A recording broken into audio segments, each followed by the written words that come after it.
Listen up, everyone, because we are about to completely change how you approach your computer science exams. Welcome to The Explainer. I am your host, your strategist, and today we are treating your exam paper like a blockbuster movie. Think of yourself as the film director. Scene by scene, you need to build your blockbuster answer. Cut the filler, keep the action. Now, whether you've been studying the foundations in 0417, 0478, 0983, 0984, or 2210, the challenge scales up massively when we hit the Cambridge 9618 A-level paper. Specifically, there is one incredibly specific topic where students hemorrhage easy marks, selecting 1D or 2D arrays for given tasks. I see it all the time.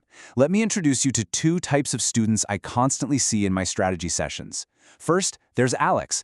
Alex overloads every answer with raw computer science facts, massive paragraphs defining what an array is, but absolutely zero contextual analysis. Then we have Sam. Sam rushes. Sam sees a question, misses the command word requirements entirely, and just throws down a guess to save time. Both of them are failing to build that blockbuster answer. But after this, you absolutely will not be one of them. We're going to break down the theoretical foundations, the technical methodology, and the examiner insights straight from the source material. Okay, let's dive right into this. Look at the core question here. Why do students, even the really smart ones like Alex and Sam, find evaluating algorithm efficiency so incredibly hard? Especially when it comes down to choosing between a 1D and a 2D array. It's a critical question because it hooks right into the core challenge of array selection. The difficulty almost never lies in knowing what an array is. You know what a list is, you know what a grid is. The real challenge, the thing that actually gets you the marks, is effectively justifying why one array structure is vastly superior to another for a highly specific, contextualized task. You're not just writing code anymore, you are making high-level architectural decisions. When Alex writes a full page explaining that a 1D array uses a single index and a 2D array uses two indices, the examiner gives 0 marks for analysis. Why? Because Alex isn't evaluating efficiency. Alex is just reciting a textbook. And when Sam just scribbles, use 2D because there is a lot of data, Sam loses marks for ignoring the specific mechanics of the problem. We need to fix this right now. So here is our logical roadmap for today's session. We are going to build this out scene by scene. First up, we're looking at the trap, understanding exactly how the examiners are trying to test your cognitive limits. Second, examiner warnings. We'll do a full autopsy on the biggest mistakes costing students their A-star grades. Third, the procedural framework. This is your script, your step-by-step blueprint. Fourth, the method mark strategy, how to squeeze points out of the examiner even when your final code is slightly off. And finally, top-tier mindset, the exact psychological approach of the top 1% of candidates. Act 1. The trap. We're targeting distinct cognitive domains here. This is where we need to talk about command words. The examiners are not trying to trick you, but they are setting very specific traps based on the verbs they use. When a question says evaluate or justify, they don't want a description, they want a structured argument. This is where I introduce you to the Peel framework: point, evidence, explanation, link. It is the absolute gold standard for structuring your computer science answers. Think of it as the pacing of your movie scene. You make your point, identifying the array type. You provide evidence, pulling specific data requirements from the prompt. You write your explanation, detailing how the array structure handles that data mechanically. And finally, the link, connecting it back to why this makes the algorithm the most efficient choice possible. If Alex and Sam use the Peel framework, their red pen marks would instantly turn into green check marks.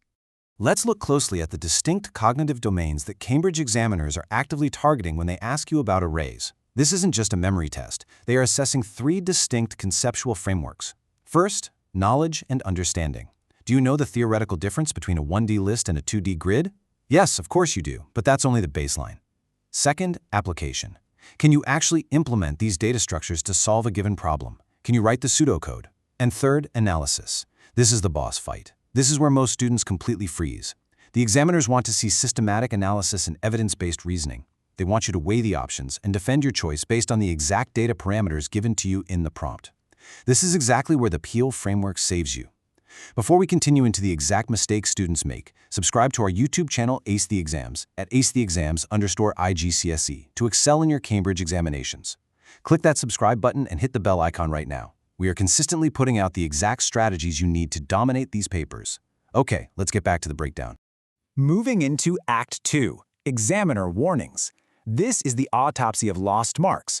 If you want to know how to win, you have to look directly at how thousands of other students have lost. We are going straight to the principal examiner reports for this.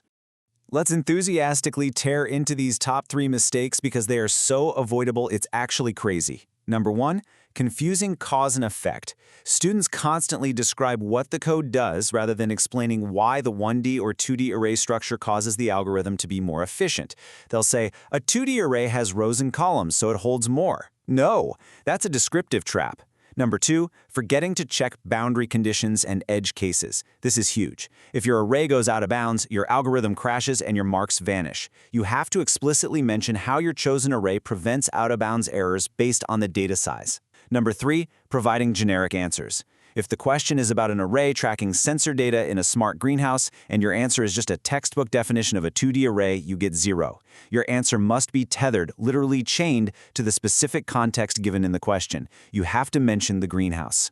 And this brilliantly illustrates the difference between a failing grade and top marks. I want you to imagine a 30-second timer ticking down right now. Look at these 2 approaches. A flawed approach, let's call this the SAM approach, looks at an array and says, a 2D array is used so we have rows and columns. Boom, done, rushed. That is confusing cause and effect. The top approach, the blockbuster answer, properly identifies logical outcomes within the specific context using PLEEL. A top student writes, a 2D array is selected here, that's the point, because the context requires mapping temperature readings over 30 days for 5 different sensors, that's the evidence. Where rows represent days and columns represent sensor locations, that's the explanation. Allowing for efficient daily averaging without needing 5 separate 1D arrays, that is the link. See the difference? That paragraph guarantees full marks. Context is literally everything. So how do you remember all of this when the clock is ticking and the exam anxiety kicks in? You use a memory hack. As the film director, you need to storyboard your code. Use a visual story method to encode these concepts using the exact context of the question. Instead of memorizing dry definitions, visualize the actual physical space of the problem. If it's the greenhouse, picture a 1D array as a single line of sensors along one physical wall. Picture a 2D array as a complete grid mapping the entire floor plan. When you need to remember boundary conditions, visualize the physical glass walls of that greenhouse. If your code tries to access a sensor outside that building, it hits the glass and shatters. Creating these highly descriptive, contextualized visual rules helps you securely encode boundary conditions so you can instantly recall them. You stop thinking about abstract numbers and start thinking about real-world logic. Act 3. The procedural framework. The blueprint for exam success. We've done the autopsy on the mistakes. Now, we build the cure. Stop scrolling. Subscribe to our YouTube channel Ace the Exams at acetheexams_IGCSE to excel in your Cambridge examinations. We've helped thousands of students improve by 2-3 grade boundaries. Join them right now by subscribing to @acetheexams_IGCSE and turn on all notifications so you never miss our weekly exam strategy sessions. Seriously, if you want that A star, hit the button. Now, let's get into the step-by-step methodology. Welcome to our interactive workshop. I want you to mentally engage with this process. When you're tackling these 96-18 exam questions, you need a safe, unbreakable methodology. Step 1 is to deeply deconstruct the command words in the question. Is it ask you to describe or evaluate? Step 2, extract the relevant data. Imagine a complex data table on your paper right now. You have 60 seconds to scan it. What's the core trend? How many variables are there? Step 3, select your analytical framework, meaning decide right then and there if you are going to justify a 1D or 2D array based on that data. Step 4, execute your solution using clear, universally understood programming notation. And finally, Step 5, present it using the correct Cambridge terminology. If you follow these 5 steps, you never get lost. You design, implement, and evaluate with absolute precision. Within that extraction and selection phase, there is a critical skill you have to master. Let's do a Find the Flaw challenge. Imagine Alex writes, I will use a 2D array to store the binary representations of the images because it is faster. What's the flaw? The flaw is there's no evidence-based conclusion. You must be able to extract data, sometimes from binary representations or complex file size calculations, and use that specific math to defend your choice. If you choose a 2D array for image processing, the calculations you perform on the resolution and color depth must actively prove that your selection manages memory more efficiently than a flattened 1D list. You have to connect the math to the data structure. Act 4. The Method Mark Strategy. This is your ultimate saving grace. This is where we separate the students who know how to play the exam game from the ones who just studied the textbook. Now, what's really interesting about this insight is that the systematic process itself is just as valuable to the examiner as your final destination. Listen to this direct examiner alert. Students lose marks by not showing working. Even if your final answer is wrong, method marks can save you. Think of this as your ultimate safety net. Let's say you do a 30-second speed writing sprint. You write out a perfect peel paragraph, you lay out your logic clearly, but in the final line of your pseudocode, you mess up the index syntax. Maybe you put a comma in the wrong place. If you didn't show your working, you get a 0. But because you followed the procedural framework, because you wrote out your step-by-step reasoning, the examiner can still award you almost all the points for your method. Making your logical reasoning visible on the page is absolutely crucial. It is not optional. Finally, Act 5, top-tier mindset, mastering critical analysis. To really nail this, you have to utilize a time management matrix. You cannot spend 20 minutes on a 4-mark array selection question. You need to know exactly how much time to allocate based on the marks available, and you need the psychological approach to execute it flawlessly. The top candidates use a core analytical loop called deconstruct, solve, evaluate. It's a continuous, systematic problem-solving loop. First, they deconstruct the given information and break the problem down into logical steps. Then, they solve it systematically. But the real magic, the thing that gets you the A-star, happens in the third phase. They evaluate. They check their chosen array for reasonableness. They ask themselves, would a 1D array actually work better here? Does this 2D array use too much memory overhead? By actively questioning their own code and making justified recommendations based on this loop, they structure a high-level algorithm design that examiners literally cheer for when they see it. Look at the specific traits of those top-scoring candidates. They don't just blindly write code and hope for the best. They actively consider multiple solutions. They analyze the trade-offs, for example, comparing the memory overhead of a complex 2D array versus the fast processing speed of a simple 1D array. They acknowledge the limitations of their chosen algorithms, and above all, they justify every single decision with solid, context-based evidence using the Peel framework. If you want maximum points, this evaluative thinking is exactly what you need to demonstrate. And listen, students who implement these computer science strategies see an average improvement of 2 grade boundaries, but only if they practice consistently with our weekly videos. Which brings us to our final, ultimate question. Are you ready to systematically deconstruct your next array problem and secure every possible method mark? You now have the full film director blueprint.